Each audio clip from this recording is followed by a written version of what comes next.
अब जो है मिकी आर्थर पर उन्होंने केस खोल दिया है। अब मिकी आर्थर से वो बदला लेंगे। रिजवान अब ग्राउंड में नमाज नहीं अदा कर सकते। अरे क्रिकेट की पिच पे क्रिकेट खेलो, मस्जिद में नमाज पढ़ो। हाँ। आईसीसी ने मिकी आर्थर के लिए खब्बा बन गया है। सुना आईसीसी एक्शन लेने लगा है मिकी आर्थर की स्टेटमेंट पे कि अच्छे दिन आने वाले हैं। पाकिस्तान के टीम डायरेक्टर मिकी आर्थर को फंसाने की कोशिश कर रहे हैं।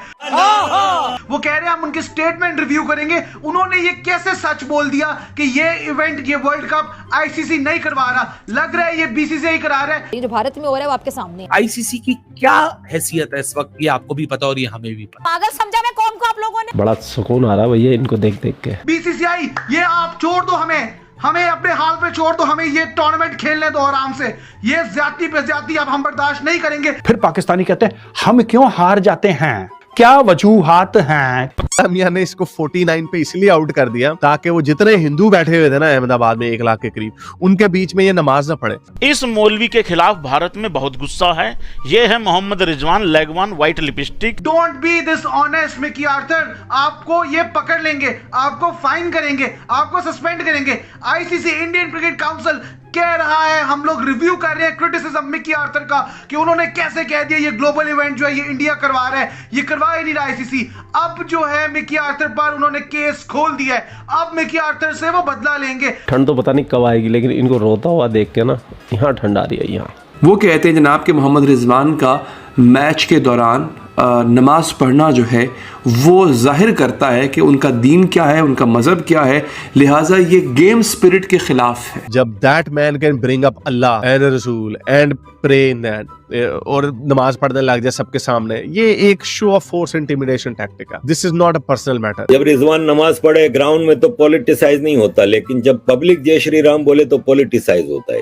समझ नहीं आ रही मुझे कि उन्होंने मोहम्मद रिजवान के अगेंस्ट चांटिंग पे, स्लोगन्स पे बदला क्यों नहीं लिया, उसमें स्टेटमेंट क्यों नहीं दी। बाबर आजम पे हूटिंग हुई, टॉस जब वो करने जा रहे थे चांटिंग हुई, उस पे स्टेटमेंट नहीं आई आईसीसी की। इंडिया ने तुम्हारे बाप है हमके स्लोगन्स रेज किए, उस पे नहीं आईसीसी की स्टेटमेंट आई। जय श्री राम बोला तो वहां पे एक ऐसा एक माहौल वहां पे बन गया कि पाकिस्तानी जो टीम वाले हैं वो सकपका गए कि एक तो मैच हार गए, ठीक है, बहुत गंदा खेले, बहुत बुरा हार गए, लेकिन जब उसको हम कवर कर रहे हैं तो उससे भी गंदा कवर कर रहे हैं कि जी हम इस वजह से हार गए। लेकिन सबसे बढ़िया मजा मुझे पता किसमें आया, कौन सी न्यूज में, जो पाकिस्तानी कह रहे थे कि यार इन्होंने जय श्री राम बोला मैच हार गए। मेजर साहब तो पाकिस्तान के ऑफिशियल फादर है, इसमें तो कोई दो राय नहीं है। और ये अच्छा नहीं पहलेंगे पाकिस्तान को तो कौन पहलेगा। हसन अली को पेपर प्लेन थ्रो करके मारा गया, इंटरप्ट करने की कोशिश की गई मैच, उस पे नहीं स्टेटमेंट आई आईसीसी की। स्टेटमेंट कैसे आ गई मिकी आर्थर पे? मिकी आर्थर ने क्या झूठ बोला है? सच ही तो बोला है मिकी आर्थर ने। कैसे आईसीसी स्टेटमेंट दे सकता है कि वो फाइन या सस्पेंड करेगा मिकी आर्थर को या रिव्यू करेगा क्रिटिसिज्म को? मिकी आर्थर तो रुक गया था, उसने रोक लिया था अपने आप को, उसने कह दिया था मैं मजीद नहीं बोलूंगा वरना मुझे फाइन हो जाएगा, मुझे सस्पेंड कर देंगे। उसको पहले शक था, वरना बहुत कुछ था उसके पास बोलने को, बहुत कुछ है हमारे पास बोलने को। आपकी हकदर्मी, आपकी ईगो, आपकी ज्यादती के खिलाफ बहुत कुछ बोल सकते हैं हम, बहुत कुछ बोल सकते हैं पाकिस्तान के प्लेयर्स, बहुत कुछ बोल सकते हैं पाकिस्तान का कोच, लेकिन वो चुप रहा। और पाकिस्तान टीम की मुसीबत कम नहीं हुई अभी तक। जिसने ज़ैनब अब्बास की शिकायत की थी और ज़ैनब अब्बास के ख़िलाफ़ उसने दिल्ली की एक थाने में मुकदमा दर्ज कराने की दरख्वास्त दी थी, क्योंकि ज़ैनब अब्बास के कुछ ट्वीट से आज से 9-10 साल पुराने, उनकी बिना पे ज़ैनब को इंडिया छोड़ना पड़ गया, उनको दुबई जाना पड़ गया। इन्होंने ही दोबारा आईसीसी से शिकायत की है कि ये जो ग्राउंड के अंदर अभी हाल ही में नीदरलैंड से पाकिस्तान का जो मैच हुआ था, उसमें मैच के वक्फे के दौरान मोहम्मद रिजवान ने नमाज़ पढ़ी थी। वो कहते हैं जनाब कि मोहम्मद रिजवान का मैच के दौरान नमाज पढ़ना जो है वो जाहिर करता है कि उनका दीन क्या है, उनका मज़हब क्या है, लिहाजा ये गेम स्पिरिट के ख़िलाफ़ है। या आप इनकी इंतहा पसंदी का अंदाज़ा लगाएं। इनके क्राउड ने और इनके स्टेडियम में, नरेंद्र मोदी स्टेडियम में जय श्री राम के नारे लगे थे और बाकायदा तौर पे वहाँ पे स्टेडियम के अंदर स्पीकर्स के ऊपर जय श्री राम का जो भजन होता है वो बजाया गया था। तब कोई प्रॉब्लम नहीं था आपको, तब कोई आपत्ति नहीं थी आपको। यहाँ पे प्रॉब्लम हो गया कि मोहम्मद रिजवान, मतलब शिकायत में लिखा है, जरा हैरान आप जरा सुनिएगा। कहते हैं जनाब कि मोहम्मद रिजवान का स्टेडियम में नमाज पढ़ना खेल की रूह और आईसीसी के ज़वाबित के मुनाफी है। अगर लिखते हैं रिजवान ने नमाज अदा करके जाहिर किया कि वो मुसलमान हैं, जिससे खेल की रूह को शिकस्त हुई। यानी आप लोग जो स्टेडियम में जाहिर कर रहे थे कि आप हिंदू हैं और कट्टर हिंदू हैं, उससे कोई मसला नहीं होता। स्टेडियम की इंतज़ामिया बड़े बड़े स्पीकरों के ऊपर जय श्री राम चला रही थी, उससे कुछ नहीं होता। और हमारा एक मुसलमान प्लेयर, भाई वो ज़ाहिर क्या होता है, मोहम्मद रिजवान मुसलमान है, यस ही इज़ मुस्लिम, तो उससे प्रॉब्लम क्या है आपको? वो वहाँ पे नमाज़ पढ़ रहा है, क्या बाकी क्रिश्चियंस लोग खेल के मैदान में क्रॉस का निशान भी बनाते क्या? आप लोगों ने क्या टैटूज नहीं लगाए होते क्या? जो इंडियन प्लेयर, जो हिंदू प्लेयर्स उन्होंने टैटूज नहीं बनाए होते क्या?